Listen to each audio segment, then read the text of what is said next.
বুঝেন না এই কথা শুধু আওয়ামী লীগের জন্য না, সবার জন্য একই কথা। বিএনপি আলাদা যদি মনে করেন যে হুজুর খালি আওয়ামী লীগের বিরুদ্ধে, আমরা আওয়ামী লীগের বিরুদ্ধেও না, বিএনপির পক্ষেও না। যদি আল্লাহর কোরআনের পক্ষে যদি কেউ থাকে, আমরা তার পক্ষে। কোরআনের বিপক্ষে, ওলামায়ে কেরামের বিরুদ্ধে, মাদ্রাসার বিরুদ্ধে যারা যাবে, আমরা তাদের সঙ্গে লড়াই করি। আলহামদুলিল্লাহি ওয়া কাফা ওয়া সালামুন আলা ইবাদিহিল্লাযীনা ইসতাফা। আম্মা বা'দু ফাআউযু বিল্লাহি মিনাশ শাইতানির রাজীম। বিসমিল্লাহির রাহমানির রহিম। الذين إن مكناهم في الأرض أقاموا الصلاة وآتوا الزكاة وأمروا بالمعروف ونهوا عن المنكر ولله عاقبة الأمور. بارك الله لنا ولكم في القرآن العظيم ونفعنا وإياكم بالآيات والذكر الحكيم.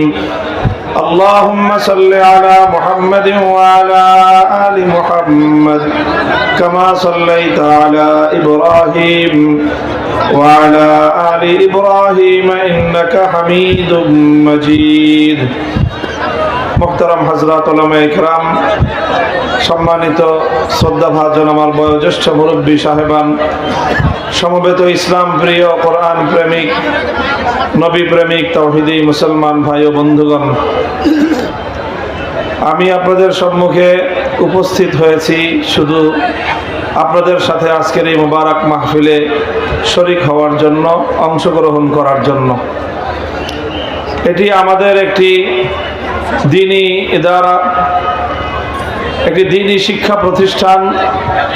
শুধু শিক্ষা প্রতিষ্ঠান তাই নয়, এই প্রতিষ্ঠানটি বিভিন্নমুখী দ্বীনি খিদমাত, দ্বীনের সেবা, মানুষের জন্য বিভিন্ন রকমের ধর্মীয় দ্বীনি কার্যক্রম পরিচালনা করে থাকে।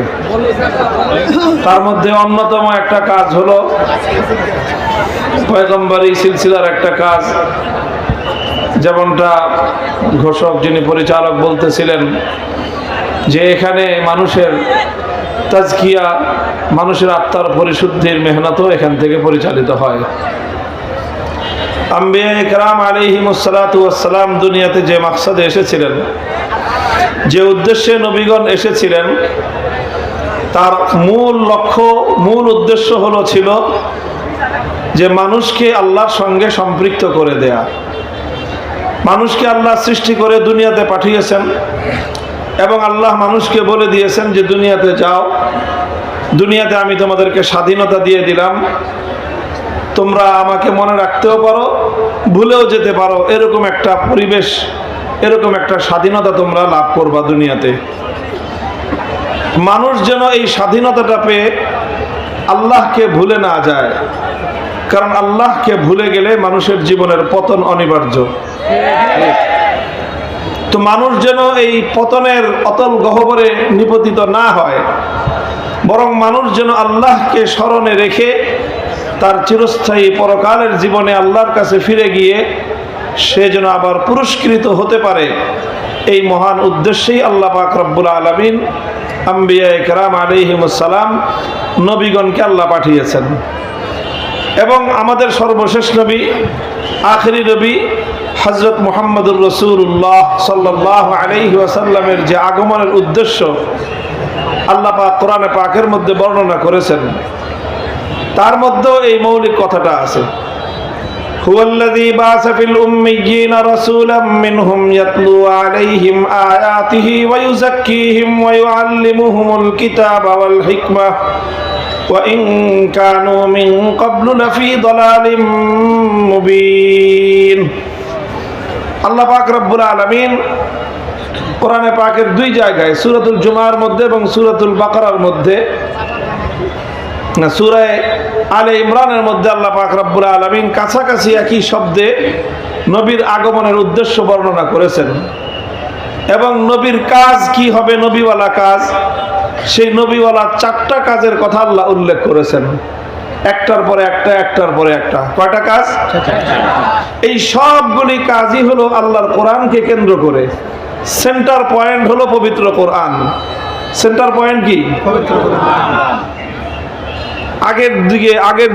আগের দিনে গ্রাম দেশে গরু দিয়ে ধান মলাই করতো না? দেখছেন আপনারা? শহরের মানুষরা দেখে না, গ্রামের মানুষ আগে দেখতো, এখন তো তাও দেখে না। আমাদের গ্রামের, আমার নানার বাড়ি গ্রামে ছিল, আমরা আগে দেখেছি। মাঝখানে একটা খুঁটি থাকে, ওই খুঁটির সাথে গরুর রশি বাঁধা থাকে, একটার গরুর সাথে আরেকটার সাথে আরেকটা, 3টা 4টা 5টা গরু এইভাবে বাঁধা হয়। এরপরে গরুগুলো ঘুরতে থাকে আর গরুর পায়ের নিচে ধান মলাই হতে থাকে। তো গরু যতই ঘুরুক, কিন্তু সেন্টার পয়েন্ট কয়টা? ঠিক এরকম ভাবে রাসূল আকরাম সাল্লাল্লাহু আলাইহি ওয়াসাল্লামকে আল্লাহ পাক 4টা কাজ দিয়ে দুনিয়াতে পাঠিয়েছেন। কয় কাজ? কাজ 4টা হতে পারে, কিন্তু সেন্টার পয়েন্ট কয়টা? সেটা হলো আল কোরআন। সেন্টার পয়েন্ট কি? কোরআনে পাক। কোরআনকে কেন্দ্র করে 4টা দায়িত্ব আল্লাহর নবীকে আল্লাহ দিয়েছেন। 1 নম্বর দায়িত্ব হলো ইয়াতলু আলাইহিম আয়াতিহি। 1 নম্বর কাজ হলো যে তিনি মানুষকে কোরআনে পাকের তেলাওয়াত শোনাবেন। শুধু তেলাওয়াত শোনাবেন। কোরআনে পাকের তেলাওয়াত এটা এমন একটা প্রভাবক জিনিস যে এই তেলাওয়াত যখন কোনো মানুষের হৃদয়ে আঘাত করে, কোনো মানুষের কর্ণকুহরে যদি কোরআনের তেলাওয়াত পৌঁছে যায়, তো এই কোরআন মানুষের হৃদয়ের বদ্ধ দুয়ারগুলো খুলে দিতে পারে। এই জন্য কোরআন তেলাওয়াত শেখা, কোরআন তেলাওয়াত শেখানো, সমাজের মধ্যে কোরআনের তেলাওয়াতকে জারি রাখা, এটা হলো নবুয়তের প্রথম কর্মসূচি। আলহামদুলিল্লাহ, মাদ্রাসাগুলো সেই কাজ করে। আমরা বাচ্চাদেরকে কোরআন শিখায় ছেড়ে দেই। এই বাচ্চা ঘরে যায় আর বাজারে যায়, যেখানেই যায়, সারা জীবন সে মানুষকে কোরআনের বিশুদ্ধ তেলাওয়াত শোনায় এবং শেখায়। এটা 1 নম্বর কাজ, ইয়াতলু আলাইহিম আয়াতিহি। কোরআনের আয়াতগুলোর তেলাওয়াত শেখানো, তেলাওয়াত শোনানো। 2 নম্বর কাজ হলো ওয়া ইউআল্লিমুহুমুল কিতাবা ওয়াল হিকমা। 2 নম্বর কাজ হলো এই কোরআনকে নিয়েই, যেই কোরআনের তেলাওয়াত শিখলো, শেখালো, এটা হলো প্রথম কাজ। 2 নম্বর কাজ হলো যা তেলাওয়াত করলো তার অর্থ বোঝানো। যেটা তেলাওয়াত করলো সেটা অর্থ বুঝাইলো, অর্থ শিখাইলো। কি বললেন আল্লাহ পাক সেটা মানুষকে বোঝানো। এটা শিখানোর জন্য, এটা বোঝানোর জন্য পবিত্র কোরআনে পাক বুঝতে হয়, কোরআনের জ্ঞান অর্জন করতে হয়, কোরআনের তাফসীর শিখতে হয়, কোরআনের ইলম শিখতে হয়। আমাদের মাদ্রাসাগুলোতে 10 বছর আমরা এই কাজটাই করি। 5 বছর কোরআনের তেলাওয়াত শিখাই, 10 বছর কোরআনের ইলম শিখাই। কয় বছর গেল? 15 বছর। 3 নম্বর কাজ হলো ওয়া ইউআল্লিমুহুমুল কিতাবা ওয়াল হিকমা। তালিমে হিকমত, হিকমত শিখায়। নবীদের কাজ হলো, নবীরা কি করেন? হিকমত শেখান, কোরআনের তেলাওয়াত করেন, কোরআনের তালিম দেন। আর 3 নম্বর হলো কোরআনের হিকমত শেখান। কোরআনের হিকমতটা কি জিনিস? তাফসীরে মাআরিফুল কোরআন খুলে দেখবেন, মুফতি শফি রহমতুল্লাহ আলাইহি হিকমতের অর্থ এখানে বলেছেন যে নবীরা শুধুমাত্র তেলাওয়াত করে আর অর্থ তাফসীর করে শোনায় দিয়ে দায়িত্ব শেষ করেন না, যে এই আয়াতের এই মর্ম শিখিয়ে দিলাম, শোনায় দিলাম, এবার বাড়িতে গিয়ে তুমি আমল করো। এইভাবে কোন নবী, শুধুমাত্র আমাদের নবী শুধু কোরআনকে তেলাওয়াত করে আর কোরআনের তালিম দিয়ে, থিওরিটিক্যাল শিক্ষা দিয়ে কোন ছাত্রকে তিনি বিদায় করতেন না। বরং নবীর 3 নম্বর কাজ ছিল কোরআনকে তিনি যেভাবে শিখিয়েছেন সেভাবে আমল করে দেখায়া দিতেন যে এইভাবে আমল করতে হয়। প্র্যাকটিক্যাল শিক্ষা যেটাকে আমরা বলি, এটা স্কুল কলেজের ছাত্ররা ভালো বুঝবে। বিশেষ করে যারা নাকি সায়েন্স ব্যাকগ্রাউন্ডের ছাত্র যারা আছে তারা খুব ভালো করে বুঝবে। সায়েন্সের যে সাবজেক্টগুলো আছে, বৈজ্ঞানিক যে সকল সূত্রগুলো নিয়ে পড়াশোনা করা হয়, এগুলো শুধুমাত্র থিওরিটিক্যাল পড়লে একজন শিক্ষার্থী কখনোই ভালো সায়েন্সের ছাত্র হতে পারবে না। একজন ডাক্তার শুধুমাত্র বই পড়ে ডাক্তার হতে পারে না। মেডিকেল কলেজগুলোতে শিক্ষার্থীদেরকে যেমন কিছু বই পুস্তক পড়ানো হয়, পাশাপাশি তাদের জন্য প্র্যাকটিক্যাল রুম থাকে, তাদের জন্য আলাদা এরকম মানব শরীরের প্রত্যেকটা অঙ্গ প্রত্যঙ্গের আলাদা মডেল থাকে। সেই মডেলগুলোকে সামনে রেখে ডাক্তাররা ছাত্রদেরকে হাতে কলমে শিখায়, এইভাবে অপারেশন করতে হয়, এইভাবে কাটতে হয়, এইভাবে সেলাই দিতে হয়, সব কিছু হাতে কলমে শিখায়। তো আল্লাহর দ্বীন ঠিক এরকম, শুধুমাত্র পড়ায়া দিলেই হয় না, বলে দিলেই হয় না, পড়ায়া দেওয়ার পরে বলে দেওয়ার পরে সেটার আবার প্র্যাকটিক্যাল করে দেখাইতে হয়। নবীদের 3 নম্বর কাজ হলো যেই কোরআনের তেলাওয়াত করলো, 2 নম্বরে যেই কোরআনের তালিম শিখাইলো, 3 নম্বরে সেই কোরআনকে প্র্যাকটিক্যাল করে দেখায়া দেন। কয় কাজ গেল? কয় কাজ গেল? কোরআনে পাকের তেলাওয়াত হলো আকিমুস সালাত, আল্লাহর নবী বললেন যে সালাত কায়েম করতে হবে। তেলাওয়াত হলো সালাতের অর্থ বুঝাইলেন যে সালাতের অর্থ কি। এখানে সালাত এখানে অর্থ রহমত নয়, সালাত এখানে অর্থ দোয়া নয়, বরং সালাত এখানে অর্থ হলো নামাজ পড়া। শুধু বলে দিয়ে শেষ করেন নাই, 3 নম্বর দায়িত্ব তিনি পালন করেছেন, বলছেন সাল্লু কামা রাআইতুমুনি উসাল্লি। আল্লাহর নবী নিজে প্র্যাকটিক্যাল নামাজ পড়েছেন, মিম্বারের উপর দাঁড়িয়ে আল্লাহর নবী নামাজ পড়েছেন এবং সাহাবায়ে কেরামকে বললেন শুধু শুনে শুনে নামাজ পড়বা না, বরং আমাকে যেভাবে তোমরা প্র্যাকটিক্যালি নামাজ আদায় করতে দেখলা তোমরা ঠিক এইভাবেই নামাজ পড়বা। এটা হলো তালিমে হিকমত। কয়টা গেল? কয়টা গেল? 3টা। 4 নম্বর কাজ হলো ওয়ায়ুযাক্কিহিম, তাজকিয়া। তাজকিয়ার অর্থ হলো যেই কোরআনের তেলাওয়াত হয়েছে, যেই কোরআনের অর্থ বুঝেছে, যেই কোরআনকে প্র্যাকটিক্যাল কাজের মাধ্যমে বাস্তবায়ন করেছে, তাজকিয়ার অর্থ হলো সেই কোরআনকে শুধুমাত্র 1টা-2টা কাজের মাধ্যমে বাস্তবায়ন করলে এই দায়িত্ব ক্ষান্ত হবে না, বরং একটা মানুষের চরিত্র এবং আখলাকের মধ্যে সেই কোরআনকে বাস্তবায়ন করতে হবে। তোমার চরিত্র হতে হবে কোরআন, তোমার কথা হতে হবে কোরআন। তুমি যখন কথা বলবা তোমার কথার মধ্যে কোরআন থাকতে হবে, তুমি যখন কাজ করবা তোমার কাজের মধ্যে কোরআন থাকতে হবে, তুমি যখন মানুষের সাথে আচরণ করবা তোমার আচরণের দ্বারা কোরআন বহিঃপ্রকাশ ঘটতে হবে, তুমি যখন মানুষকে কথা বলবা তোমার কথার মধ্যে কোরআন থাকতে হবে, তুমি যা করবা প্রত্যেকটা কাজ তোমার কোরআনের দ্বারা তোমার আখলাক আর তোমার চরিত্র বনতে হবে। এটার নাম হলো তাজকিয়া। তাহলে সবগুলোই কোরআনকে কেন্দ্র করে, কোরআনের তেলাওয়াত, কোরআনের তালিম, কোরআনকে বাস্তবায়ন করা, আর সর্বশেষ হলো শুধুমাত্র বাস্তবায়ন নয় বরং কোরআনে পাককে আখলাকে পরিণত করা, কোরআনকে চরিত্রে পরিণত করা, অভ্যাসে পরিণত করা। আল্লাহর নবী সম্পর্কে এজন্যই বলা হয়েছে কানা খুলুকুহু আল কোরআন, কানা খুলুকুহু আল কোরআন। এটা হলো তাজকিয়া, আসল তাজকিয়া এইটা, যে আমার অভ্যাস হবে কোরআন, কোরআন যেটা বলবে সেটাই আমার অভ্যাস, কোরআন যেটা বলবে সেটাই আমার চরিত্র। আমি দ্বীনের দুশমনের সঙ্গে আমার আচরণ কেমন হবে, কোরআন যেটা বলবে সেটাই হবে আমার দুশমনের সঙ্গে চরিত্র। আল্লাহর দ্বীনের দুশমন যে তার সঙ্গে আমার কি চরিত্র হবে, আল্লাহর যে দোস্ত তার সঙ্গে আমার কি আচরণ হবে, কোরআন যা বলবে সেটাই হবে আমার আচরণ। আশিদ্দাউ আলাল কুফফারি রুহামাউ বাইনাহুম। তুমি যদি আমার দ্বীনের বিপক্ষে দাঁড়িয়ে যাও, তুমি যে হও না কেন, আমার চেয়ে তোমার বড় দুশমন কেউ নাই। তুমি যদি দ্বীনের পক্ষে হও, আল্লাহর পক্ষে হও, ব্যক্তিগত রেষারেষি থাকতে পারে, দ্বীনের প্রশ্নে তোমার চেয়ে আমার চেয়ে তোমার বড় বন্ধু কেউ নাই। এটাই হলো ইসলামের সূত্র। কথা বুঝে আসছে আপনাদের? মনে থাকবে কথা? আল্লাহ পাক বুঝার তৌফিক দান করেন। এই মাদ্রাসাটা যেভাবে তারা কথা বললেন যে তারা তাজকিয়ার কাজও করেন, তাজকিয়ার কাজের অর্থ শুধুমাত্র একটা আক্ষরিক অর্থে খানকা বানানো নয়।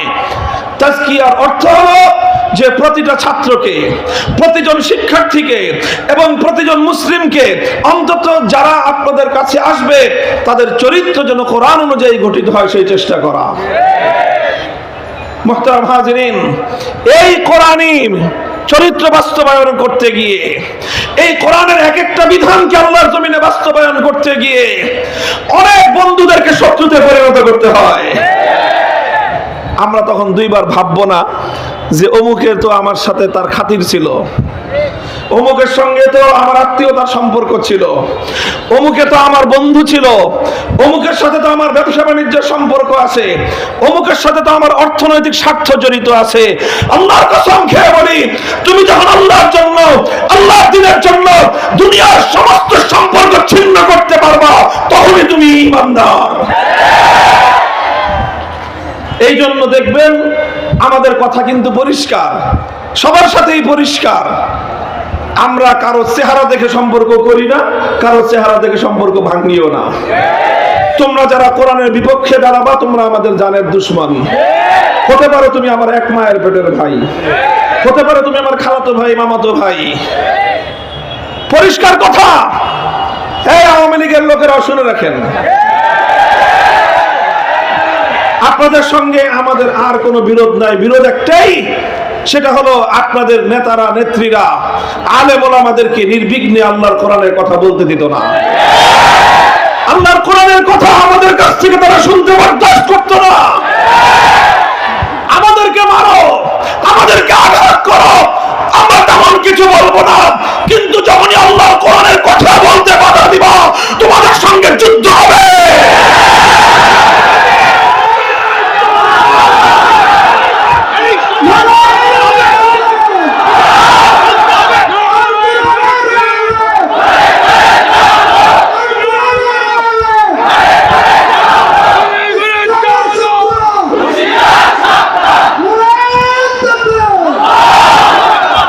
দুঃসময় কাটলে আবারও হয়তো তোমরা ফিরে আসবা জানি, তবে এই চরিত্রটা সংশোধন করে আইসো। খবরদার, ওলামায়ে কেরামের সঙ্গে আলেমরা যেই কথাটা বলবেন, তোমার শুধু একটাই যাচাই করার আছে, অধিকার আছে, সেটা হুজুররা যেটা বলতেছে সেটা কোরআন হাদিস অনুযায়ী ঠিক আছে কিনা।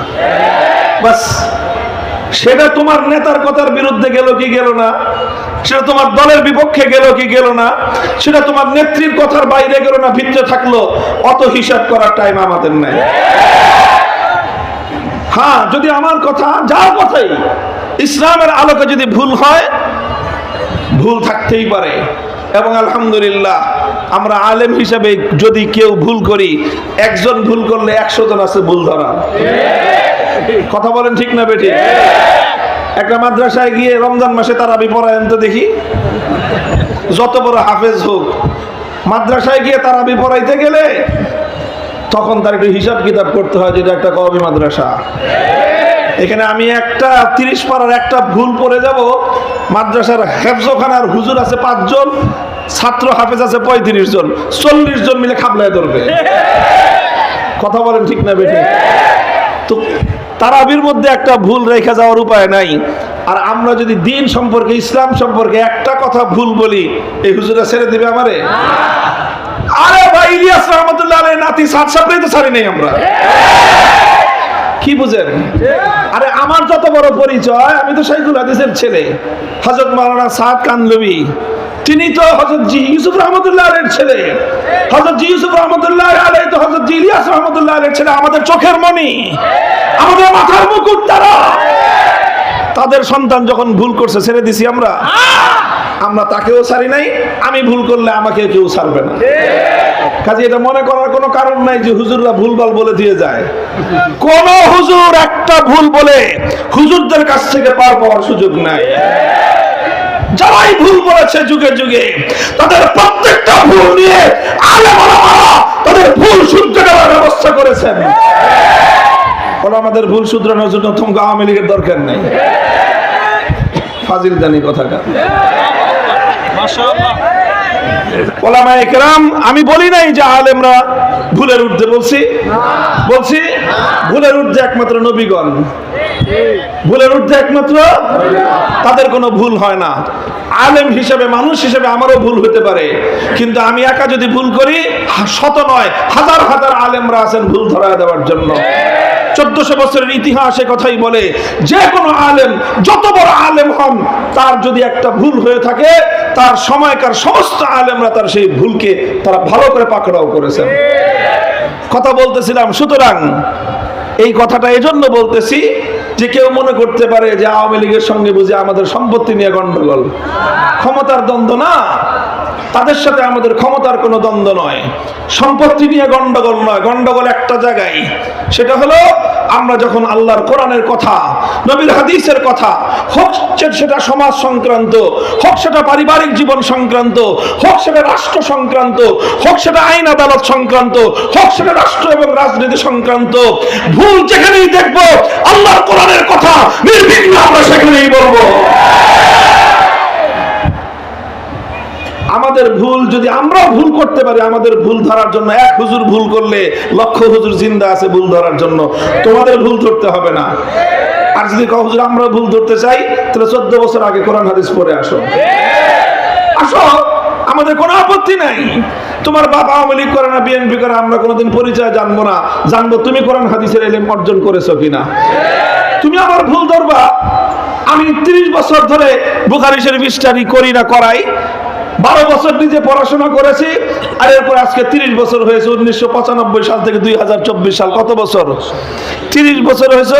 আল্লাহ পাক রব্বুল আলামিন হাদিসের খেদমত করার তৌফিক দিয়েছেন। তো 30 বছর আমি বুখারী শরীফ পড়াই, আর তুমি পেশাব করে পানি নাও না, তুমি এসে আমার হাদিসের ভুল ধরবা? আল্লাহ পাক বুঝবার তৌফিক দান করেন। বুঝেন না এই কথা শুধু আওয়ামী লীগের জন্য না, সবার জন্য একই কথা।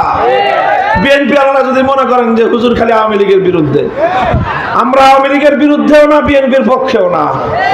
যদি আল্লাহর কোরআনের পক্ষে যদি কেউ থাকে, আমরা তার পক্ষে। কোরআনের বিপক্ষে, ওলামায়ে কেরামের বিরুদ্ধে, মাদ্রাসার বিরুদ্ধে যারা যাবে আমরা তাদের সঙ্গে লড়াই করি।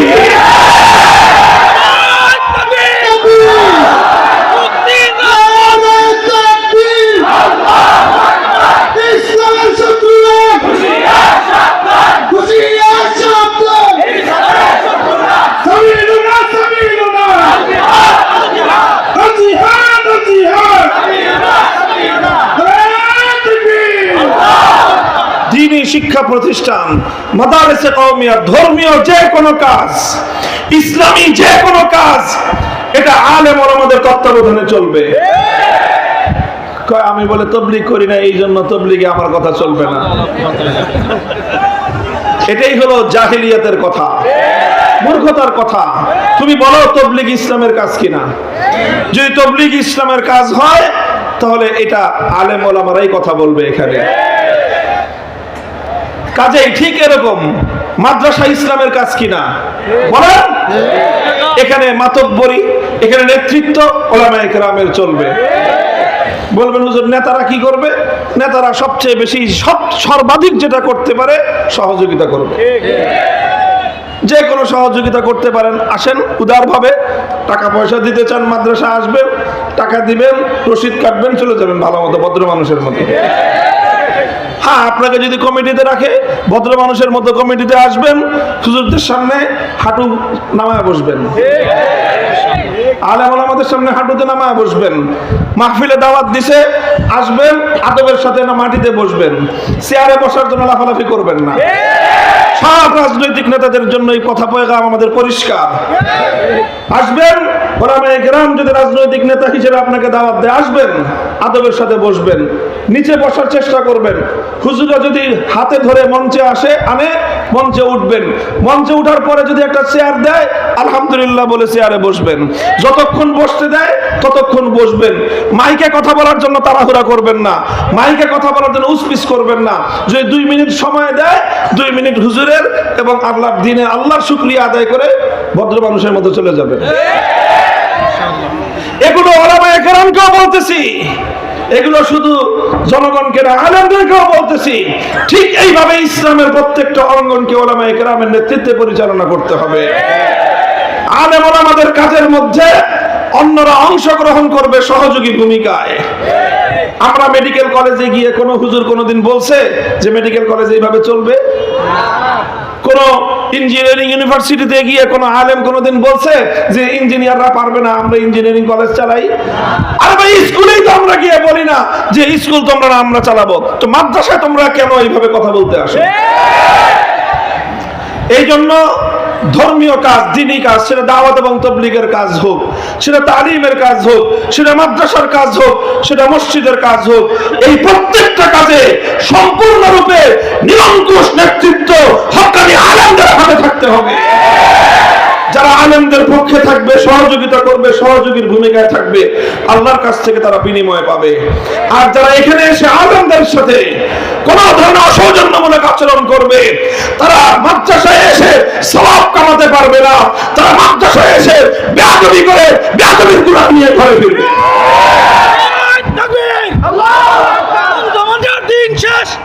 মুহতারাম হাজিরিন, এই জামিয়াতুল ওয়ালিজ আল ইসলামিয়া আলহামদুলিল্লাহ, এই মাদ্রাসাটি বাংলাদেশের শীর্ষস্থানীয় উলামায়ে কেরামের তত্ত্বাবধানে পরিচালিত একটি মাদ্রাসা। এই মাদ্রাসার ব্যাপারে যদি কারো কোনো অভিযোগ থাকে, আমাদের মুরব্বীরা রয়েছেন, তাদের কাছে যে কোনো অভিযোগ আপনারা করতে পারেন। আমাদের বোর্ড আছে, বেফাকুল মাদারিসিল আরাবিয়া, আমাদের রাষ্ট্র স্বীকৃত বোর্ড আছে আল হায়াতুল আউলিয়া, সেখানে বাংলাদেশের সকল শীর্ষ আলেমদের তত্ত্বাবধানে সেটা পরিচালিত হয়।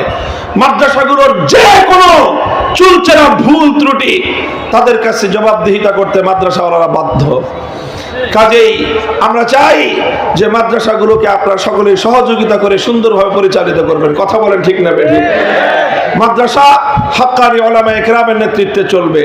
মাদ্রাসা কর্তৃপক্ষ যদি কোনো ভুল করে, তাহলে তাদের সেই ভুলগুলো শুধরে দেওয়ার জন্য মুরব্বীরা আছেন। কথা বলেন ঠিক না বেঠিক? ইনশাআল্লাহ এইভাবে চার কাজ পয়গম্বর আলাইহিমুস সালাম করতেন। নবীদের উত্তরাধিকার হিসাবে আলেমরা এই চার কাজ করবে। সাধারণ মানুষ আলেমদের কাছ থেকে সার্ভিসগুলো নেবেন, তাদের সহযোগিতা করবেন। রাজি আছেন তো ইনশাআল্লাহ? এভাবে যদি আমরা চলতে পারি, ইনশাআল্লাহ সেদিন বেশি দূরে নয়, আমার দেশটা পরিপূর্ণ ইসলামের দেশে পরিণত হবে। এই জন্যই আমরা বলি আগামীর বাংলাদেশ হবে ইসলামের বাংলাদেশ। কথা বলেন ঠিক না বেঠিক? আগামীর বাংলাদেশ ইসলামের বাংলাদেশ।